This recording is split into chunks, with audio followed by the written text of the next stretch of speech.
오늘은 내 따라 들으라 라는 제목으로 함께 말씀을 나누고자 하는데요. 계속적으로 여러분들에게 말씀드리고 싶은 게 룻기는 섭리라는 주제를 가지고 여러분들에게 계속 말씀을 드리고 있는 거예요. 섭리가 큰 틀입니다. 큰 틀. 그 안에 헤세드도 있고 잠깐 PPT 한 장만 넘겨주시기 바랍니다. 섭리라는 큰 틀 안에 하나님께서 보존하시고 통치하시고 이끄시고 이런 협력하시고 이런 일들이 다 있는 겁니다. 그러니까 이전에 나왔던 은혜, 헤세드 이런 것도 하나님의 다른 관점도 있지만 이 섭리라는 관점에서 우리에게 계속 이야기해 주시고 계시다라는 것을 여러분들이 기억해 주시면 될 것 같아요. 오늘은 그 중에 여기에서 보존, 통치, 이끄심 이렇게 되어 있는데요. 이렇게 되어 있는데요. 여기에서 우리가 살펴볼 것은 공급과 보호라는 내용으로 한번 살펴보려고 합니다. 어찌되었든 이런 하나님께서 이런 큰 섭리 안에서 우리에게 무엇인가를 공급해 주시려고 하시고 우리를 보호해 주시려고 하는 하나님의 뜻이 있다라는 것을 여러분들이 기억해 주시면 될 것 같고요. 먼저 공급이란 무엇인가 한 장 더 넘겨주시면요. 공급이란 하나님께서 피조물과 그의 백성에게 필요한 모든 것을 주권적으로 제공하고 계시다라는 것을 말씀해 주고 있습니다. 이것도 섭리적인 그런 사역 중에 하나인데요. 하나님께서 이것을 이야기를 하고 계신데 생명이든 물질이든 은혜든 구원이든 하나님께서는 우리들에게 무엇인가를 주고 싶어 하시고 주기를 원하시고 계시다라는 것을 말씀해 주고 있다라는 겁니다. 앞에 마태복음 6장 26절에 있는 말씀처럼 공중의 새를 봐라 너희 하늘 아버지께서 기르시나니 너희는 이것들보다 귀하지 아니하나 하나님께서는 이 참새 한 마리조차도 하늘에 나는 새조차도 하나님께서는 보호하시고 공급해 주신다. 그러니 너희일까 보냐 이것을 말씀해 주고 있는 거거든요. 그러니 우리는 염려하지 마십시오 이렇게 이야기를 하고 있다라는 겁니다. 이 말을 조금 다른 말로 하면 이렇게 이야기 드릴 수 있을 것 같아요. 무엇인가 하면 하나님은 우리에게 참 관심이 많습니다. 관심이 많아서 우리들에게 공급해 주길 원하십니다. 우리의 필요를 채워 주시길 원하십니다. 이 말씀을 하고 있는 거예요. 관심이 없으면 그 사람이 먹든 죽든 살든 그것이 관심이 없습니다. 그런데 우리에게 관심이 너무나 많기 때문에 하나님께서는 우리들의 무엇이 필요하고 어떤 기도 제목이 있고 어떤 삶을 살아가기를 원하고 이것을 다 알고 계시단 말이에요. 그래서 이것을 공급해 주시길 원하신다라는 것을 이야기해 주고 있습니다. 우리가 성경에 보면 계시하면 일반 계시가 있고 특별 계시가 있고 이렇게 이야기를 하잖아요. 알고 계시잖아요. 일반 계시는 하나님이 자연을 통해서 하나님의 숨겨진 뜻을 숨겨 놓으셨다. 우리들은 이 모든 것을 발견할 수 있다라는 것을 말씀해 주고 있다면 특별 계시는 우리들에게 성경을 통하여서 우리들에게 무엇인가를 말씀해 주고자 하시다. 이 세상에 있는 모든 자연 만물을 통해서는 하나님의 온전한 뜻이 무엇인지를 잘 발견할 수가 없어요. 그런데 하나님께서는 이 성경을 통해서 우리를 구원해 주시겠다 하는 놀라우신 하나님의 계획을 숨겨져 놓으셨거든요. 이것을 통해서 우리는 모든 것을 알 수 있는 것이죠. 그리고 또 한 가지는 은혜도 마찬가지라는 겁니다. 일반 은혜가 있고 그리고 특별 은혜가 있다. 그러니까 보편적인 은혜, 그러니까 우리에게 어떤 은혜를 주셨냐면 우리가 노래를 잘할 수 있게 해주셨다, 미술을 잘할 수 있게 해주셨다, 이런 일반적인 은혜예요. 우리들에게 어떠한 재능을 주셔서 무엇인가를 영광을 돌릴 수 있는 그런 자격을 허락해 주신 것이 일반적인 우리에게 은혜라는 것이라고 한다면 특별 은혜는 하나님의 선택받은 자에게 주어지는 은혜입니다. 한마디로 한 개를 택하라고 하면 구원입니다. 구원. 하나님께서는 이 구원, 우리가 받을 자격이 없지만 하나님께서 허락해 주신 은혜, 이 구원, 이것이 바로 우리들에게 특별 은혜라고 이렇게 이야기할 수 있습니다. 그런데 공급도 마찬가지인 거예요. 이것을 이야기하려고 약간 조금 거창하게 말씀을 드렸는데 공급도 마찬가지라는 겁니다. 일반 은혜적인 공급이 있고요, 특별 특별한 공급이 있다, 이것을 이야기해 주고 있는 거예요. 일반 은혜적인 공급은 모든 피조물에게 일반적으로 공평하게 모든 것을 다 주어지는 은혜입니다. 자, 비가 내립니다. 여기에 비가 막 내리기 시작했어요. 자, 그런데 제가 은혜를 많이 받았으니까 여기에만 비가 막 내리고 그쪽은 비가 안 내릴까요? 아니죠. 여러분들한테도 비가 내리겠죠. 똑같이 비가 내리는 거예요. 우리는 믿는 사람이니까 우리 밭에만, 우리 논에만 비가 막 내리고 믿지 않는 영혼들에게는 비가 안 내려가지고 짝짝 갈라질까요? 아니죠. 그것이 아니에요. 모든 사람에게 다 공평하게 하나님께서는 공급해 주시는 거예요. 모든 것을 다 그렇게 내려주시는 거예요. 햇빛도 마찬가지고 모든 자들에게 다 일반적으로 공급해 주신다, 그들의 필요를 채워주신다라는 것을 말씀해 주고 있다라는 것이죠. 착하든 악하든 누구에게나 똑같이 다 모든 사람에게 공평하게 이런 은혜를 베풀어 주신다라는 것입니다. 그러면 특별 은혜는 무엇일까요? 이것을 우리는 흔히 언약적 공급이다, 이렇게 이야기를 하고 있습니다. 뭐냐면 특별히 언약 백성에게 구속적 공급을 하신다라는 것입니다. 대표적인 것이 이스라엘 백성들에게 주셨던 만나의 사건을 우리가 생각해 볼 수 있다는 것이죠. 이 만나는요, 그들이 불평불만해서 얻어진 것일 수도 있습니다. 그러나 하나님께서 그들을 먹이시고 입히시고 필요를 채워주시기 위해서 하나님 앞에 이런 은혜를 베풀어 주신다, 이것도 하나님의 선택한 백성들에게 주시는 은혜다라는 것을 말씀해 주고 있는 것이죠. 신약에서는 어떤 사건이 있었죠? 성령의 사건이 있습니다 라고 이렇게 이야기할 수 있다는 겁니다. 구원의 공급도 마찬가지예요. 하나님께서는 성령을 보내주셔서 믿는 자, 하나님의 택하신 자 한 사람 한 사람 찾아가 주셔서 그들에게 구원의 은혜를 공급해 주신다, 이것을 말씀해 주고 있다는 것이죠. 그래서 빌립보서 4장 19절에 보니까 우리 밑에 있죠? 같이 한번 읽어볼까요? 자, 시작. 나의 하나님이 그리스도 예수 안에서 영광 가운데 그 풍성한 대로 너희 모든 쓸 것을 채우시리라, 이렇게 하는 거예요. 그리스도 예수 안에서 영광 가운데 우리에게 필요를, 우리가 하나님의 은혜를 받으면요, 우리가 100원을 가지고 있어도 이것이 감사한 거고요, 우리가 그 예수 그리스도의 은혜 가운데 서 있으면요, 우리가 갖지 않아도 하나님 앞에 감사할 수 있는 것이다, 이것을 말씀해 주고 있는 거예요. 그런 은혜를 우리에게 부어주시겠다라는 것을 말씀해 주고 있다는 것이죠. 존 칼빈은 이렇게 이야기했습니다. 하나님은 단순히 세상을 창조하신 분이 아니라 날마다 필요한 것을 공급하시는 아버지시다라고 이렇게 말씀하세요. 우리에게 필요한 것을 공급해 주시는 아버지세요. 그분이. 보호에 대해서도 한번 잠깐 살펴보도록 할게요. 자, 보호입니다. 보호란 하나님께서 피조물과 그의 백성을 위험과 악으로부터 지키시는 섭리적인 사역입니다. 우리가 어려움 가운데, 우리가 음침한 골짜기를 다닐지라도 하나님께서 우리가 해를 두려워하지 않을 것은, 이렇게 그 다윗이 고백하는 것처럼요, 하나님께서 보호해 주시고 인도해 주실 것입니다 라는 것을 말씀해 주고 있다는 겁니다. 악으로부터, 사탄으로부터, 위험으로부터, 멸망으로부터 우리를 보호해 주실 겁니다 라는 것을 계속해서 이야기해 주고 계세요. 그래서 시편 121편 7절에 보니까 여호와께서 너를 모든 환난에서 지키실 겁니다, 이 말씀을 하고 있는 거예요. 하나님은 보호해 주시고 그리고 공급해 주시는 하나님이십니다. 이것이 아까 처음에 말씀드렸던 보존과 통치라는 그 맥락 속에 들어가 있는 거예요. 하나님은 우주 세계를 보존하시고 유지해 가면서 그들의 필요를 공급해 주시고요, 그들을 구원하기 위해서 하나님께서 다스리고 있으시다, 보호해주고 있으시다 라는 것을 우리들에게 말씀해 주고 있다는 것이죠. 성경의 인물로 한번 생각해 볼까요? 특별히 사자굴에 누가 들어갔죠? 맞죠? 다니엘이 들어갔죠? 사자굴에 다니엘이 하나님께서 보호해 주시는 거예요. 하나님의 특별한 은혜로 말미암아. 그뿐이겠습니까? 다윗은 죽을 고비를 진짜 여러 번 경험할 수 있는 그런 사람이었어요. 그럼에도 불구하고 하나님께서는 보호해 주시는 거예요.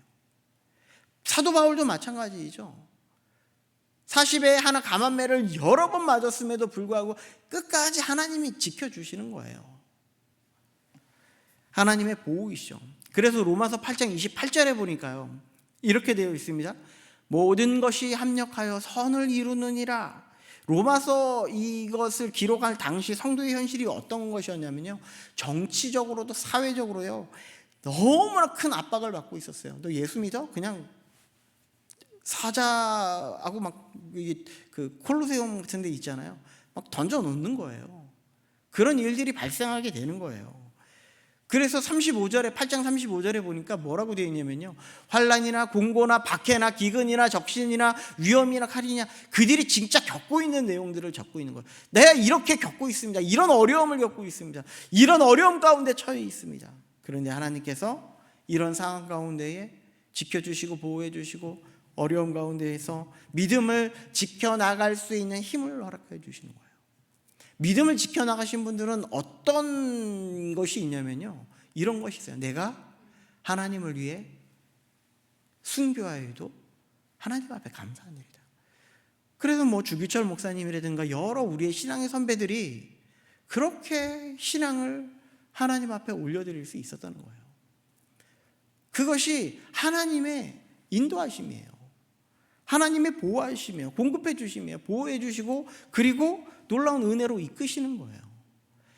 우리가 그냥 버젓이 살아있다고 해서 그것이 보호고 공급이 아니라 우리들이 정말 믿음으로 살아갈 수 있는 그런 삶을 살아가는 것이 바로 공급이다, 보호이다 라는 것을 말씀해 주고 있다는 것이죠. 우리가 이것을 기억하고요, 이제 공급과 보호라는 관점에서 오늘 본문을 살펴보려고 하는데요, 앞선 1절과 7절에 연결해서 한번 생각해 보겠습니다. 하나님은 이 룻과 나오미의 비참한 인생 가운데 친적으로 유력한 자를 세워주시는 것을 볼 수가 있어요. 그래서 지난번에 뭐라고 이야기하냐면 여호와 일의 하나님이다. 하나님께서는 아브라함이 이삭을 바치러 가기로 결정하는 순간 하나님께서는 양을 이미 준비해 주시고 계시다. 하나님께서는 이 룻이 결단하고 이 나오미를 끝까지 사랑하기로 결단하는 순간 이미 하나님께서는 보아스를 준비하고 계시는 거예요. 이게 유력한 자라는 것을 이야기해 주고 있다는 것이죠.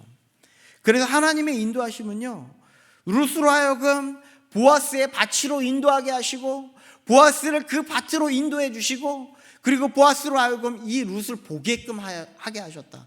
이것이 하나님의 인도하심이라는 거예요. 하나님이 얼마나 아름답습니까? 우리의 눈으로 보면요, 이 룻은요 여전히 어려움이죠, 고통이죠, 고난이죠.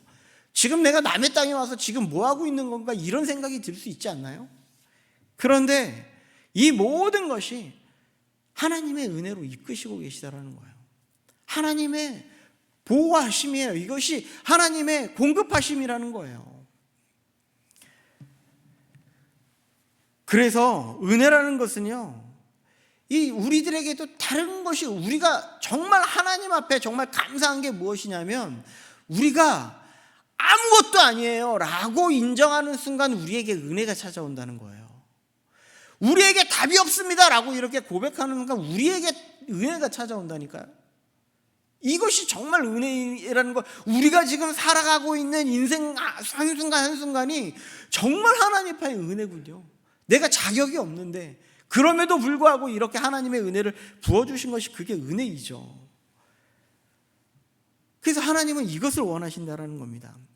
그래서 지금의 룻의 상황은 단지 나아갔을 뿐이고 하나님의 보아스 밭으로 인도했었을 뿐이고 보아스로 하여금 그 여인을 바라보게 하셨을 뿐인데 이 놀라우신 이끄심을 하나님이 발견하게 되는 거예요. 그럼에도 불구하고 룻은요 아직까지의 마음속에는 어떤 마음이 있냐면요, 나는 이방 여인입니다 이런 마음이 있어요. 자, 그래서 오늘 본문을 보겠습니다. 8절입니다. 8절 말씀 우리 함께 읽어보도록 하겠습니다. 8절입니다. 자, 시작.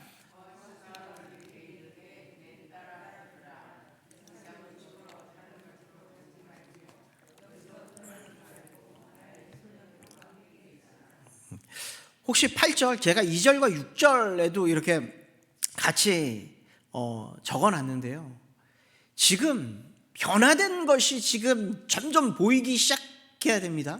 어떤 게 보여야 되냐면요, 2절과 6절에는요 뭐라고 이야기하고 있냐면 모압 여인 룻이라고 지금 기록하고 있어요. 그리고요 6절 후반절에도요, 이는 나오미와 함께 모압 지방에서 돌아온 모압 소녀인데 라고 이렇게 이야기를 하고 있다는 거예요.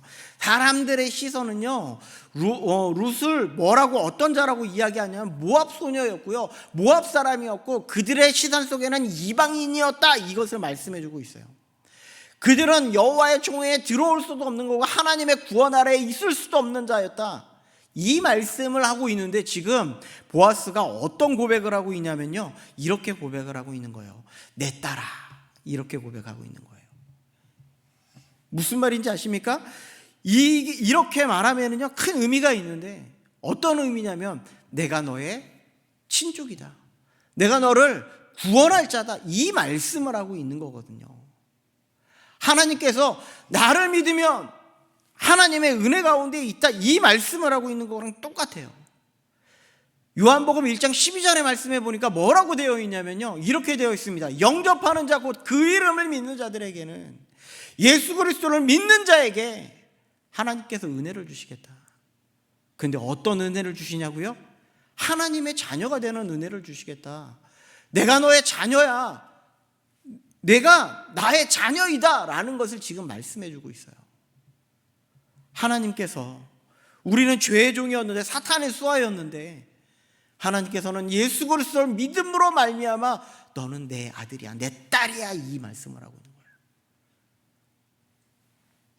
얼마나 은혜입니까? 우리가 하나님 앞에 은혜를 받고 나니까, 하나님 앞에 하나님을, 예수 그리스도를 믿는 은혜를 입고 나니까, 하나님 앞에 구원이라는 놀라우신 은혜를 입고 나니까 우리의 신분이 바뀌었어요. 우리는 죄의 종에서 사탄의 수하여서 이제는 바뀌었어요. 무엇으로요? 하나님의 자녀로, 하나님의 딸로, 하나님의 아들로. 내 딸아, 내가 너를 구원할 자야, 이 말씀을 하고 있다는 것이죠. 에베소서 5장 8절은 뭐라고 되어 있습니까? 너희가 전에는 어둠이 되니, 우리는 어둠이었어요. 우리는 밝은 빛이 될 수가 없습니다. 우리는 죄악 가운데 살아갔던 그런 자였어요. 그런데 뭐라고 되어 있어요? 이제는 주 안에서 빛이라. 우리 빛이래요. 우리는 빛처럼 행해야 된대요. 그래서 빛의 자녀들처럼 행하라, 하나님의 자녀들처럼 행하라, 이렇게 이야기를 하고 있는 거예요. 보아스가 이런 선포가 꼭 우리들에게, 우리는 어둠이지만 이제는 빛이야, 빛의 자녀들처럼 행해, 이 말씀을 하고 있는 거 아닙니까? 우리도 구원 아래에 있지 못한 그런 인생이었음에도 불구하고 우리를 불러내어서 하나님의 기이한 일에 동참하게 하는 놀라우신 은혜를 부어주시겠다. 베드로 전서 2장 9절에요. 이 기이한 일이 행하게 해주시겠다. 무슨 것을 해주시냐면 아름다운 덕을 선포하겠다. 하나님의 복음을 선포할 수 있는, 하나님 앞에 받은 은혜를 다른 사람에게 전할 수 있는 그런 은혜를 우리들에게 주시겠다라는 거예요. 얼마나 놀랍습니까? 우리의 신분이 바뀌었어요. 이제는 이 세상에서 질질 끌려다니는 그런 인생이 아니라 하나님의 그 은혜 때문에 우리는 하나님의 복음을 전하는 그런 사람으로 되었다라는 것을 말씀해 주고 있는 것이죠. 이렇게 가족으로 받아들이고 나면 어떤 은혜를 주시는지 잘 보세요. 8절을 다시 보겠습니다. 8절입니다. 자, 보아스가 룻에게 이르되 내 딸아 들으라, 이삭을 주우러 다른 밭으로 가지 말며 여기서 떠나지 말고 나의 소녀들과 함께 있으라. 내 딸아 들으라 라고 하면서 뭐라고 이야기하느냐면 이삭을 주우러 다른 밭으로 가지 말라, 이 말씀이 무엇이냐면 공급해 주겠다, 내가 너를 공급해 주겠다, 너에게 모든 것을 제공해 주겠다, 이 말씀을 하고 있는 거예요. 나의 밭에 있으면 모든 것이 다 풍족할 것이다, 이 말씀을 하고 있는 거거든요. 그리고 9절도 한번 보겠습니다. 9절, 그들이 베는 밭을 보고 그들을 따르라, 내가 그 소녀들에게 명령하여 너를 건드리지 말라 하였느니라. 목이 마르거든 그릇에 가서 소년들이 길어온 것을 마실지니라 하는지라. 보아스가요 이삭 베는 자들에게 뭐라고 하고 있냐면 너를 건드리지 말라, 저 여인을 건드리지 말라, 저 모압 소녀 건드리지 말라, 내 딸이다, 이 얘기를 하고 있는 거예요. 여기 건드리다 여기 좀 배경을 좀 알면 좀 좋을 것 같은데요. 이 시대의 약한 자가 누구였냐면요, 고아, 과부, 객, 나그네, 이런 사람들이 좀 연약하고 나약한 자, 그 율법에서 좀 도움을 얻어야 되는 자, 이런 자였습니다. 그런데요, 이전에도 말씀을 드렸지만 과부가 되면 이때 당시에 많이 빠지는 경우가 어떤 경우였냐면, 창기로 그 자신을 먹고 살아야 되니까 창기로 길을 나서는 경우가 정말 많이 있었습니다. 왜? 먹고 살기가 힘드니까. 그래서 여기 이삭을 주우러 갔다가 여기 이 건드리지 말라라는 것은 무엇인가 하면, 이 이삭을 주우러 갔다가 겁탈을 당하는 경우도 정말 많았다라는 거예요. 그래서 여기에서 건드리다라는 히브리어가 나가라고 이렇게 사용되고 있는데요, 좀 부정적인 의미로 성적 관계를 의미하고 있다라는 거예요. 그래서 창세기에서 아브라함의 아내 사라가 애굽으로 내려갔을 때 아비멜렉이 뭐라고 고백하냐면, 아비멜렉은 사라를 가까이 하지 않았다, 이렇게 얘기를 해요.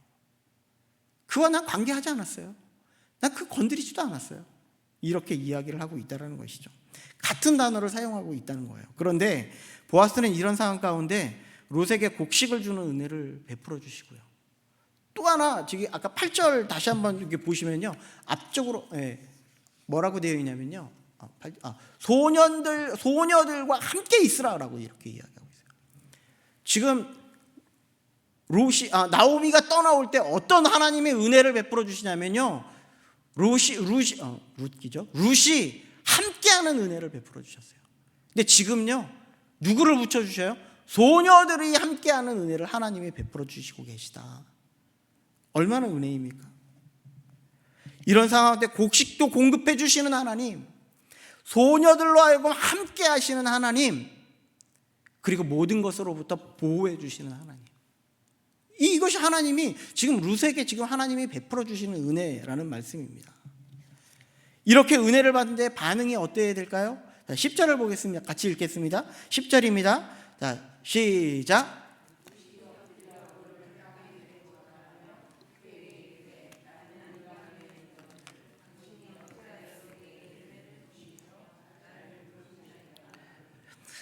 지금 룻의 입장에서는요, 아직까지도 어떤 마음이야? 나 이방인인데요.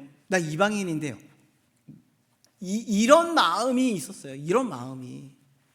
나 아직 이방 여인입니다. 스스로 자신의 정체성은 이방인이라고 생각했어요. 그런데 지금 룻이 행하는 행동이 무엇이냐면, 룻이 엎드려 얼굴을 땅에 대고 절하며, 이거 무슨 표현인지 아십니까? 예배했다라는 거예요. 지금 사실 은혜도 뭔지 몰라요. 헤세드가 뭔지도 몰라요. 은혜도 뭔지도 모르고요, 하나님이 끝까지 사랑해 주셨다는 내용도 뭔지 몰라요. 영광을 돌리는 것이 무엇인지 잘 몰라요.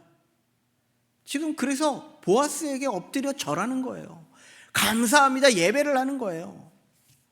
그래서 이 모든 것을 알려줘야 되잖아요. 11절, 그래서 11절 보겠습니다. 11절입니다. 같이 읽겠습니다. 자, 시작. 보아스가 그에게 대답하여 이르되, 내 남편이 죽은 후로 내가 시어머니에게 행한 모든 것과 내 부모와 고국을 떠나 전에 알지 못하던 백성에게로 온 일이 내게 분명히 알려졌느니라. 보아스가 이게 지금 뭐냐면요, 보아스가 헤세드를 보인 모습이에요. 헤세드가 보인 모습, 네가 지금 이렇게 하지 않았냐, 그게 바로 은혜야. 알려주는 거야, 알려주는 거. 내 남편이 죽은 후로 내가 시어머니에게 한 모든 것이 내 부모와 고국을 떠나 전에 알지 못하던 백성으로 오니, 이게 바로 나오미를 향한 너의 사랑이었다. 그렇기 때문에 너는 사랑을 받기에 충분하다. 이 말씀을 해주고 있는 거거든요. 아직까지는 헤세드의 은혜에 대해서 전혀 알지 못하고 있는 이에게 지금 계속 가르쳐주고 있는 겁니다. 그래서 이렇게 표현하는 겁니다. 12절도 한번 같이 볼게요. 12절입니다. 자, 시작. 여호와께서 내가 행한 일에 보답하시기를 원하며 이스라엘의 하나님 여호와께서 그의 날개 아래에 보호를 받으러 온 내게 온전한 상 주시기를 원하노라 하는지라. 하나님께서 네가 지금 이 나오미에게 끝까지 사랑하는 이런 모습을 통하여서 지금 여호와께서 너에게 은혜 베푸시기를 원하신다. 내가 행한 일에 보답하시기를 원하신다. 내게 온전한 상 주시기를 원하신다. 이것을 지금 말씀하고 있다라는 거거든요. 여기에 보답하다라는 표현이 어떤 의미냐면요, 히브리어로 샬람이라는 표현입니다. 샬람. 뭐하고 비슷한 것 같지 않으세요? 샬롬이랑 비슷하잖아요. 그죠? 그러니까 같은 단어에서 파생된 단어예요. 샬람이라는 단어가요. 그 샬롬인데 이 무슨 의미냐면 근심이 없는 상태를 의미하고 있어요. 보답하시기를 원하라. 내가 행한 일에 너가 이렇게 정말 전적으로 이렇게 행한 모든 것을 통하여서 더 이상 너에게 근심이 없게 하겠다. 이 말씀을 하고 있는 거거든요. 평안을 주시겠다. 금신이 없게 해주시겠다. 이런 마음으로 지금 이 이야기를 하고 있는 거예요. 하나님이 이런 은혜를 베풀어 주시겠다. 이것을 우리들에게 말씀하고 있는 것이죠. 우리들에게도 똑같습니다. 하나님께서 우리들에게 우리들도 하나님 앞에 온전한 헷세들을 끝까지 살아. 우리는 끝까지 다 짜지는 못해요. 그러나 우리들도 하나님 앞에 온전한 사랑, 온전한 믿음, 이 모든 것을 통해서 하나님의 보호하심과 인도하심과 공급하심이 우리들에게 있게 될 것이다. 이것을 말씀해 주고 있는 것입니다. 결론을 맺으면서 이런 찬양이 제가 생각이 났습니다. 야베스의 기도. 한 번쯤 들어보셨을 겁니다. 한번 제가 찬양은 잘 못하기 때문에 그냥 읽어드리도록 하겠습니다. 그냥 가사의 은혜를 받으시기 바랍니다. 내가 엄마 품속에서 고통 중에 태어났지만 나를 구원하신 하나님 날 택하시고 존귀케 하셨네.